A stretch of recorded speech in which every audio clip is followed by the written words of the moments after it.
Bax, Lerik rayonunun bir nömrəli saha xətti, işığı dirəyi. Bax, ağaca bağlanıb, bax. Görürsən, bu ağaca, bu dirək bağlanıb, bax. Hadisə də belə olub, bax, buna bağlanıb. Elə bil ki, o düşüb xətt. Xətt qırılıb, ağac. Bax, belədir, bax, görürsən. Bax, ağaca bağlanıb. Bax, sökü xətt, 10 minlik xətt ağaca bağlanıb. Orada da iki heyvanımı tok vurur. Bax, bax, bax, bax, oradadır. Maşın yoludur, bax. Orada da iki heyvanımı tok vurur. Bu sökü xətt, 10 minlik xətt ağaca bağlanıb. Stolbanı ağaca bağlanıb. Bax. Zəhmət olmasa bax, görsək, bax.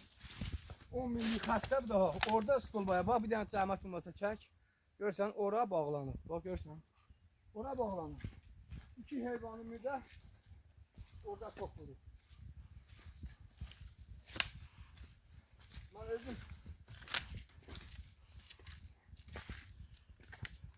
bak, iki heyvan da böyle.